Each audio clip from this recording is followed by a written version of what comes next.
Buenas tardes, yo soy Mateo Estrada, como ha dicho la profesora Marta, soy estudiante de 11º semestre de Medicina de la Universidad de Antioquia y soy joven investigador del grupo de Micología Médica. Hoy me corresponde compartirles el club de revistas y espero que lo disfruten. Bueno, entonces sabemos que las micosis superficiales son enfermedades de la piel que se causan por tres tipos de agentes fúngicos: las levaduras, como aquellas del género Cándida; los dermatofitos, como especies de Microsporum; y los mohos no dermatofitos, también llamados mohos ambientales, que pueden ser tanto mohos hialinos o hemateáceos. Estos mohos no dermatofitos eh, ha- representan más o menos el 10% de todas las micosis superficiales, y además de estos tres tipos de hongos que causan enfermedades de la piel, también tenemos que hay infecciones mixtas causadas por más de un agente fúngico que representan entre el 3 y el 11% de las micosis superficiales, dependiendo de la referencia que se consulte. Entonces sabemos que los mohos no dermatofitos representan el 10% de las onicomicosis a nivel mundial, ya no las micosis superficiales en general, sino de las micosis de la uña, y representan un reto en el diagnóstico de estos agentes como agente etiológico, ya que al ser considerados previamente como contaminantes y posteriormente habiendo entendido su potencial patógeno, tanto en hospederos inmunocompetentes como inmunocomprometidos, pues es un reto diagnóstico y no existen actualmente criterios unificados para saber cuándo verdaderamente es patógeno o cuándo se trata de contaminación. ¿Qué criterios se utilizan para el diagnóstico de una infección superficial por un moho no dermatofito? La identificación en el KOH, que nos permite ver estructuras fúngicas, ocasionalmente conidias específicas de algún agente específico. En el aislamiento en el cultivo, algunos autores consideran que por el potencial patógeno conocido de estos agentes, cuando es hallado en un cultivo, lo podemos considerar como un patógeno primario, como es el caso de Neocitalidium dimidiatum, el cual al hallarlo en un cultivo lo consideramos como el agente causal de la lesión de nuestros pacientes. El aislamiento a repetición se ha utilizado en múltiples estudios y es el que se utiliza en nuestro laboratorio para diagnóstico de los mohos del género Fusarium como agentes causal de micosis superficiales, ya que cuando el agente es hallado nuevamente luego de un tiempo, pues tenemos con mayor certeza la seguridad de que el moho corresponde a un patógeno y no a una contaminación ni de las uñas, ni de la piel, ni del cultivo. También consideramos que cuando en dicho cultivo hayamos mohos no dermatofitos y no hayamos dermatofitos, los cuales son los agentes causales de micosis superficiales más frecuentes, pues consideramos que el moho no dermatofito que nos creció en el cultivo corresponde al patógeno. También se considera que si existe presencia del moho no dermatofito en 5 más puntos de siembra, consideramos a este moho como patógeno. Esto también es muy importante, ya que los mohos no dermatofitos, cuando son contaminantes, suelen crecer en los bordes de las cajas de Petri. Finalmente, la histología también se ha utilizado y nos permite ver las hifas u otras estructuras en el tejido. Sin embargo, la histología y las biopsias no son utilizadas como diagnóstico etiológico, ya que el ver simplemente hifas en la biopsia no nos habla de ningún agente en particular, a menos de que del material de la biopsia realicemos un cultivo o algún otro método de los que ya vamos a hablar. También se ha venido desarrollando para el diagnóstico de las micosis, el diagnóstico por biología molecular, como han sido la PCR, la qPCR, la secuenciación siendo el más avanzado de todos estos métodos, y la PCR RFLP, que ya les voy a comentar un poco de ella. RFLP significa polimorfismo de longitud de fragmento de restricción, en la cual a una PCR convencional añadimos enzimas que nos cortan el DNA en puntos específicos. ¿Qué nos genera esto? Que dependiendo de los polimorfismos que, que tenga el DNA de la gente que estemos estudiando, pues estas enzimas de restricción partirán el DNA en sitios específicos y nos generarán fragmentos de menor o mayor tamaño que posteriormente podemos ver, por ejemplo, en una electroforesis. La PCR anidada, por otro lado, es una variante de la PCR en la cual realizamos dos rondas distintas de amplificación. En la primera ronda utilizamos por lo general una secuencia un poco más grande y la segunda utilizamos una más pequeña, una región más específica que nos permite determinar variaciones, digamos, entre especies o entre distintos géneros. Bueno, el día de hoy les vengo a compartir este artículo que consta de la determinación molecular de infecciones mixtas, tanto por modos dermatofitos como modos no dermatofitos, en individuos con onicomicosis. Este artículo fue publicado en el Journal of the American Podiatric Medical Association en 2014 por el Dr. Gupta. ¿Cuál fue el objetivo de este trabajo? Fue identificar cuál era la prevalencia de dermatofitos y mohos no dermatofitos en pacientes con onicomicosis antes del inicio de la terapia antifúngica mediante métodos moleculares y se aseguró la repetición de la muestra para, como ya les había hablado, confirmar la precisión diagnóstica de estos agentes. ¿Cuál fue la metodología que utilizó este autor? De 44 pacientes que ya tenían un diagnóstico de onicomicosis, tomaron muestras de los hallux, o sea, del primer dedo del pie, y si se hallaba que en los métodos que utilizaron un monodermatofito, procedían a repetir la muestra para confirmar la presencia del agente fúngico. ¿Cómo realizaron la extracción del DNA? Para los pacientes, lo utilizaron directamente del raspado de los hallux y para las cepas de referencia, que ya se las voy a mostrar, utilizaron 10 miligramos de material fúngico del cultivo. Estas muestras las suspendieron en 100 a 250 microlitros de una solución de extracción Quick Extract DNA. Y para la identificación molecular que realizaron, primero para la identificación de los dermatofitos utilizaron unos 5 microlitros de DNA para realizar una PCR RFLP en el DNA ribosomal. Esto les permitió identificar todas estas especies de dermatofitos, siendo las únicas que se encontraron Trichophytum rubrum y Trichophytum mentagrophytes, que ya los vamos a ver en los resultados.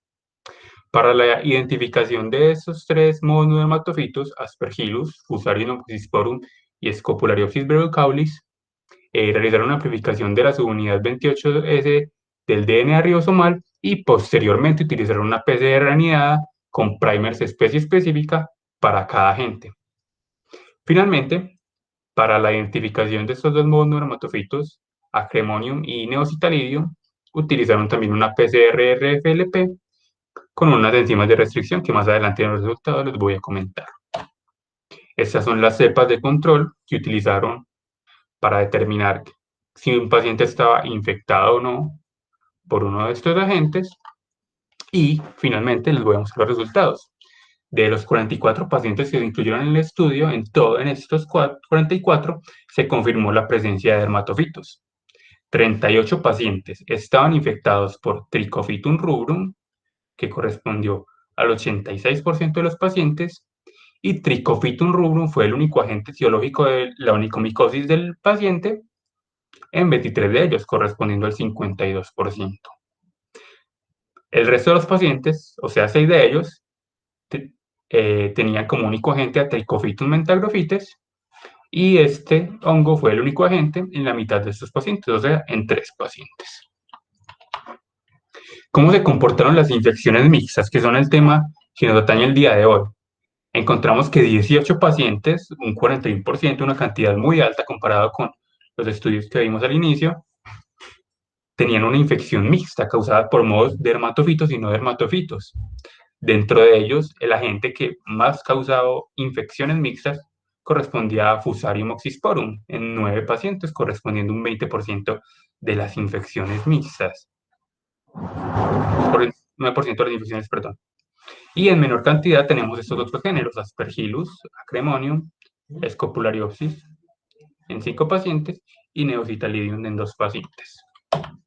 Bueno, acá les voy a mostrar las electroforesis para el análisis tanto del RFLP como de las PCRs especies específicas que les permitió demostrar a los autores cómo se comportaban esas infecciones, comparando tanto los controles como las muestras de los pacientes.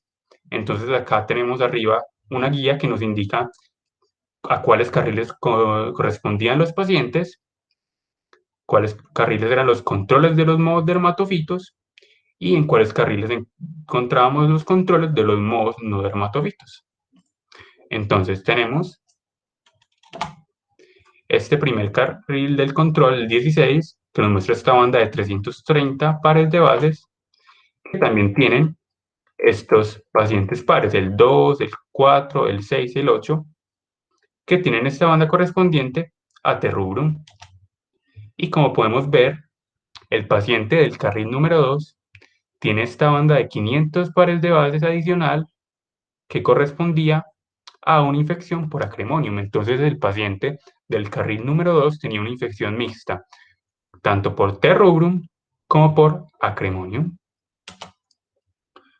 Listo, luego tenemos estas bandas de 500 y 600 pares de bases que nos correspondían a los controles de los modos dermatofitos Fusarium y Scopulariopsis. Y como podemos ver en el carril número 4, este paciente tenía tanto su infección por T-rubrum como una infección mixta por Scopulariopsis y Fusarium, como podemos ver en estas bandas. Entonces ese paciente en su lesión tenía 3 hongos, T-rubrum, Fusarium y Scopulariopsis. Bueno, ahora continuamos con los pacientes que estaban infectados por Trichofitus mentagrophites. Recordemos que T-rubrum y Trichofitus mentagrophites fueron los únicos dermatofitos que hallaron los autores infectando pacientes. No hubieron infecciones ni por otros dermatofitos, ni infecciones mixtas por más de un dermatofito, ¿vale? Bueno, acá tenemos que los pacientes de los carriles 8, 12 y 14 tienen esta banda de 260 pares de bases que corresponde con la banda del control de un paciente del control de Trichofitus mentagrophites. Vemos que el paciente 14 tiene bandas exactamente correspondientes a las del control, mientras que por otro lado, el paciente del carril 10 tiene estas dos bandas un poco más claritas que se corresponden a una coinfección por un moho del género Aspergillus. ¿Sí? Muy bien, listo. Ahora, ¿cómo se identificaron los mohos no dermatofitos por PCR nidada? Tenemos una PCR universal que se realizó a los 3 mohos no dermatofitos que les mostré en la introducción, Aspergillus, Fusarium y Scopulariopsis brevicollis. Tenía una PCR universal que nos mostraba esta banda de 600 pares de base, ¿sí? Y esta banda más pequeña de 100 pares de bases, de 160 pares de bases, perdón, que nos muestra, en este caso, el control de un paciente infectado por Aspergillus fumigatus, el control de Aspergillus y las bandas de este paciente, el sujeto 28, que correspondían a una infección por Aspergillus. También podemos ver en este ejemplo, en el cual la PCR universal nuevamente nos amplificó esta banda de 600 pares de bases y la PCR especie específica nos permite determinar tanto en el control como en el sujeto 35 que este paciente tiene una infección por Fusarium oxysporum, como podemos ver por esta banda de 270 pares de bases.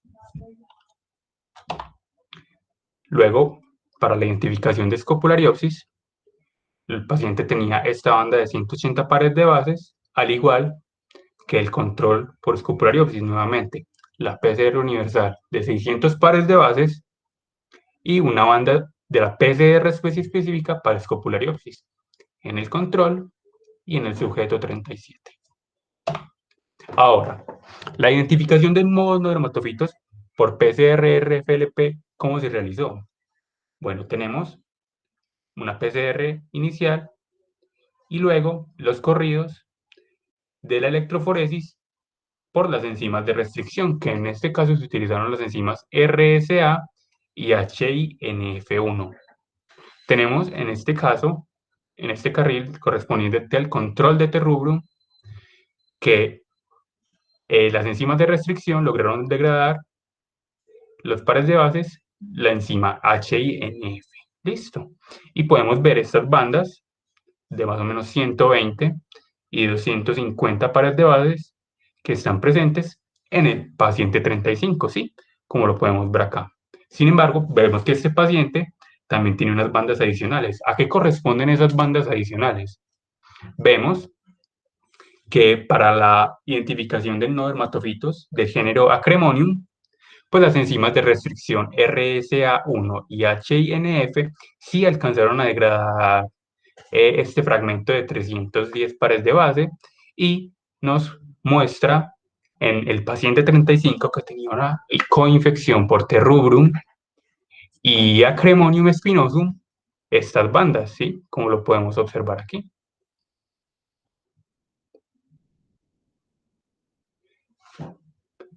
Sin embargo, vemos que este paciente también tiene unos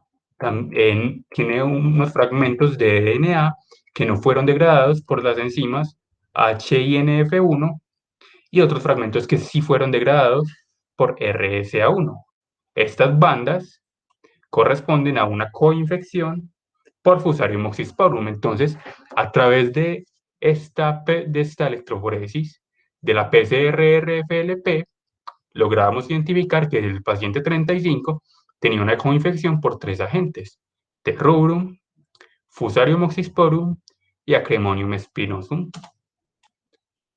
Muy bien. Ahora, ¿cómo se identificó otras coinfecciones en nuestros pacientes? Tenemos nuevamente las bandas correspondientes a T-rubrum, ¿sí? Y en este paciente, la banda de 300 pares de bases no fue degradada por HINF completamente, ya que este paciente tenía una coinfección por Scopulariopsis brevicaudis. Podemos ver acá que en el control de Scopulariopsis ninguna banda fue degradada y podemos verla acá, la banda de HINF de 300 pares de bases. Luego, para el caso de Neocitaridium dimidiatum, tenemos nuevamente una PCR con RFLP, sin embargo, acá se utilizó la enzima de restricción BAM-H1. Observamos el control de T-rubrum con sus bandas de 190 pares de bases, ¿sí? Y por otro lado, vemos que adicionalmente este paciente tiene una banda más pequeña que no tiene el control de T-rubrum, tiene dos bandas más pequeñas que corresponden, según el control de Neocitaridium dimidiatum, a una coinfección tanto por T-rubrum como por Neocitaridium dimidiatum. Bueno, ¿cómo se realizó la identificación de los agentes? Vamos a ver acá un ejemplo en dos de los pacientes que estaban infectados por más de un agente. Tenemos acá los controles tanto de los dermatofitos como de los no dermatofitos y podemos ver en este paciente, en los carriles 1 y 2, las bandas correspondientes a una infección por T-rubrum, ¿sí? Como lo podemos ver en el control. Sin embargo, vemos unas bandas adicionales que no se encuentran en el control. ¿Eso cómo lo podemos explicar? Tenemos una PCR universal también para la identificación de no dermatofitos, esta banda de 600 pares de bases, que está tanto en los controles de Fusarium y de Scopulariopsis. Y vemos estas bandas de 330 y 160 pares de bases que se observan también en los controles. Entonces, este paciente estaba infectado tanto por T-rubrum como por Fusarium oxysporum y Scopulariopsis brevicaudis, y lo podemos identificar gracias a esta PCR y a los métodos moleculares.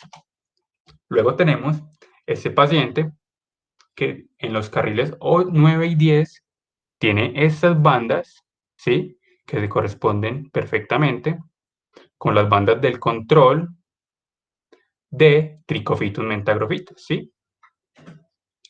Adicional a eso, posee una banda correspondiente nuevamente una coinfección por Fusarium oxysporum. Recordemos que fue el no dermatofito más frecuente hallado como coinfectante en este estudio. Y adicional a eso, posee estas bandas, ¿sí? Que se corresponden a su vez con una coinfección por Acremonium spinosum. Entonces el paciente 44 tenía una coinfección por Trichofitos mentagrophis, Fusarium oxysporum y Acremonium spinosum. Bueno, ahora para la parte de la discusión. Tenemos conocimiento de que estas infecciones mixtas nos pueden ser detectadas por unos métodos moleculares que tienen las propiedades de ser bastante rápidos y precisos. Y ya que conocemos que estos modos no siempre van a comportarse como contaminantes de nuestros cultivos, pues podemos poner a lugar que las infecciones mixtas probablemente vayan a ocupar un lugar mucho más importante en la onicomicosis y en las micosis superficiales de ahora en adelante. Encontramos que hasta un 41% de los pacientes tenían, adicional a un dermatofito, que son los agentes causales más frecuentes, en la uña un monodermatofito de forma concomitante. Encontraron también que Fusarium correspondió al 20% de los monodermatofitos coinfectando a los pacientes. Esto contrasta con otros estudios de otras regiones en los cuales eh, Neocitalidium y Aspergillus correspondían a los agentes coinfectantes más frecuentes.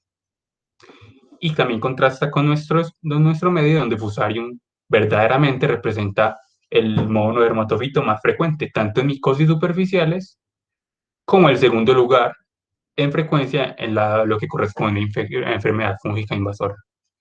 Entonces, ya que conocemos nuevos métodos para detectar estas infecciones mixtas, requerimos de más estudios para determinar verdaderamente si las infecciones mixtas en uñas son tan bajas como las reportan algunos estudios de entre el 3 y 11% o con valores tan altos como nos mostró este estudio de un 41% de infecciones mixtas.